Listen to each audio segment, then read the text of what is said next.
What if one day an entire community simply vanished without a trace, without an explanation, leaving behind empty homes and abandoned lives? Such was the eerie fate of Anjikuni Village, a remote Inuit settlement in Canada's vast northern wilderness, where in the chilling winter of 1930, every inhabitant disappeared without warning, becoming a haunting enigma that has fascinated and tormented investigators for nearly a century. Welcome to Vanished Stories, where we delve into one of the most perplexing and mysterious disappearances in Canadian history. A story of isolation, desperation, and a spectral absence that defies logic. Tonight, we journey deep into the frozen tundra of the Northwest Territories to uncover the strange silence that fell over Anjikuni Village, where the snow swallowed not just footprints, but the very souls of a people. In the early 20th century, the Canadian North was a land of extremes. Endless white horizons merged with frigid skies, and the harsh environment demanded resilience and resourcefulness from its inhabitants. The Inuit of Anjikuni lived a traditional nomadic life intertwined with the rhythms of nature and the unforgiving cold. Their days were measured by the hunt, the tales shared around fires, and the fragile bonds of a community forged in isolation. Little did they know, in November 1930, a shadow would fall over their village that no one could explain. A shadow that turned a bustling settlement into a ghost town overnight, a silence so stark it seemed unnatural, even elemental. Tonight, we unravel the dark tapestry woven around Anjikuni Village's disappearance, a story marked by mystery, despair, and unanswered questions. What happened to the men, women, and children who called this place home? Did they escape some unknown menace? Were they taken, or did they vanish into the wilderness fatefully?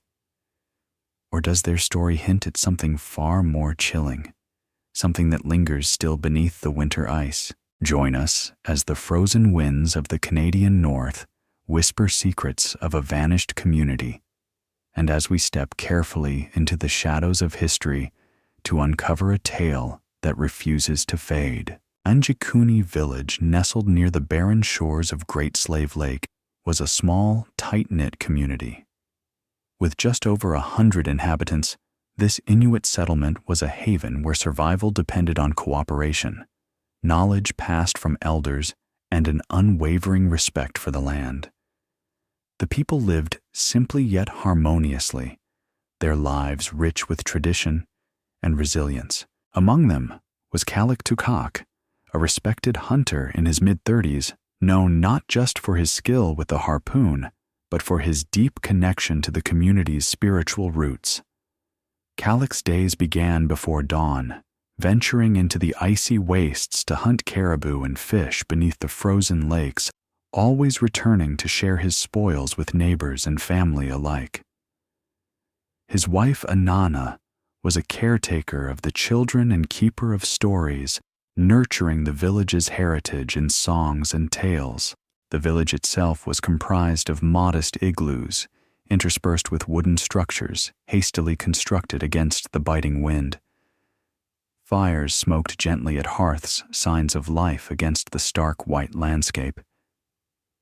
Despite the unforgiving climate, there was a pervasive warmth inside the community, a shield forged through shared hardship. Life was a precarious balance of survival and tradition. The long nights of Arctic winter brought solitude and danger, but the villagers pressed on, trusting in each other and the cycles of the earth. In the weeks leading to November 1930, conversations spoke of deepening winter and thin game, but nothing hinted at the calamity that would soon erase their existence. On a frigid morning late in November, weather reports from distant trading posts noted the relentless cold sweeping through the Northwest Territories. Yet in Anjikuni, life carried on with measured routine. Kalak prepared for a hunting trip with a few men while Anana and the children tended to daily chores. But when the hunting party failed to return by nightfall, unease crept into the village. Dusk bled into darkness, and a gathering concern unfolded among the few who remained, though most had already turned in for the night. The next morning, signs of activity were eerily absent. Fires lay cold, and unlit sled dogs were starved and howling in their enclosures, while smoke failed to rise from any chimney. The village was lifeless. Word spread quickly when a fur trapper named Joe LaBelle, navigating near Anjikuni, stumbled upon the silent settlement. As he entered the village's perimeter, he found homes devoid of people and possessions left untouched, as if everyone had simply walked away and disappeared into the vast wilderness. But the chilling details deepened. Food remained uneaten. Carefully prepared carvings lay unfinished, and the haunting emptiness was amplified by untouched personal belongings scattered in haste. Even the village's sled dogs were found tied up, starved, and abandoned. Investigations would later reveal that the entire population, around 200 individuals, were missing, leaving behind no sign of struggle or forced departure. How could an entire community vanish without a whisper? What unseen force compelled them to depart so abruptly into the frozen void? Once news of Anjikuni's ghostly evacuation reached the nearest RCMP detachment, a search was initiated. Officers scoured the surrounding wilderness, tracking footprints, looking for campsites, and questioning neighboring communities. But the landscape offered no clues, no tracks beyond those expected, no signs of distress, no evidence of violence. Community elders shared tales of harsh winters forcing temporary migrations, but none could explain such a sudden disappearance without communication or preparation. Traders and settlement agents expressed their bewilderment. No warnings, no messages, nothing. Even dogs' behavior, normally a reliable indicator of danger, offered silence. Media outlets quickly picked up the story, sensationalizing the village's vanishing. Rumors and speculations swirled from mass kidnapping by hostile forces to mass poisoning or a natural disaster undisclosed. Yet despite public interest and official efforts, concrete evidence remained elusive. Interviews conducted with explorers and locals who passed through nearby areas yielded conflicting accounts. A flicker of a campfire here, a shadow moving beyond the trees there, but none definitive. The search would drag on for months, then years, but Anjikuni's people remained as absent as the winter sun in those frozen lands. As the mystery deepened, a fog of theories engulfed Anjikuni's disappearance. One proposed the involvement of fur traders or prospector gangs who might have coerced the villagers into leaving, or worse. Others speculated on disease outbreaks, although no signs of illness or bodies were ever found. There were whispers among indigenous elders of supernatural forces, spirits angered by trespassers or old curses returning to claim the village. Some thought hunger or fear of starvation prompted a mass migration into the treacherous wilderness, but no survival camps or remains were discovered. Conflicting reports mention a few isolated hunters who allegedly saw flickering lights and heard cries on nights following the disappearance, but no investigations substantiated these claims. Investigators also entertained the notion of government interference. Some proposed secret experimentation or forced relocations, though no official records support such theories. Each possible explanation left holes, contradictions, and unanswered questions. The more the story was examined, the more it seemed to slip away into the darkness, like the frozen breaths of those who never returned. Decades passed with Anjikuni Village, a frozen ghost ship trapped in time. However, in the 1980s, an unexpected discovery stirred renewed interest. A scattered collection of personal items, including tools and clothing, found at a remote campsite miles from the village's location. Analysis suggested they once belonged to Anjikuni inhabitants. Could they have fled on foot into the wild, desperate and disoriented. This raised as many questions as it answered. What drove them to abandon safety? Did some survive?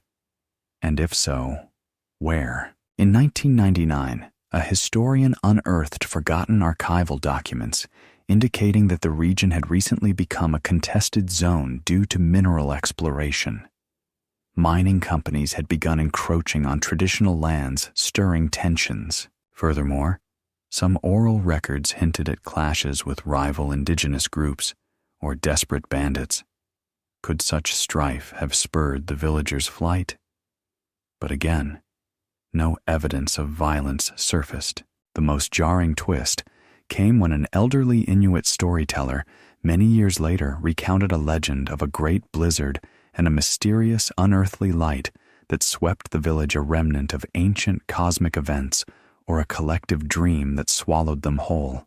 To this day, the true fate of Anjikuni's people remains buried beneath layers of snow, memory, and silence, waiting for a voice to break the cold stillness. The mystery of Anjikuni Village is a story that chills the soul and unsettles the mind.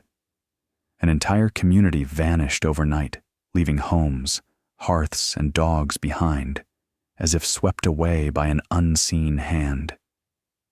Decades of searching unearthed fragments whispered legends and theories, yet the core truth remains lost in the frozen wastes. This story is more than a historical curiosity.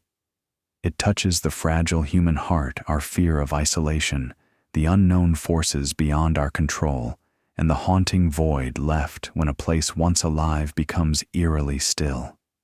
It reminds us how uncertain life can be, and how justice, truth, or closure may remain elusive for generations. What became of Kalakanana and their children? Did they die? Flee? Or are they somewhere still hidden from sight? Does the land itself hold their secret?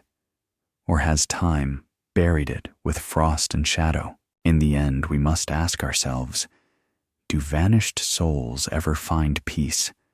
Or do their stories continue to echo forever, carried on the icy winds of the north in a silence that refuses to be broken?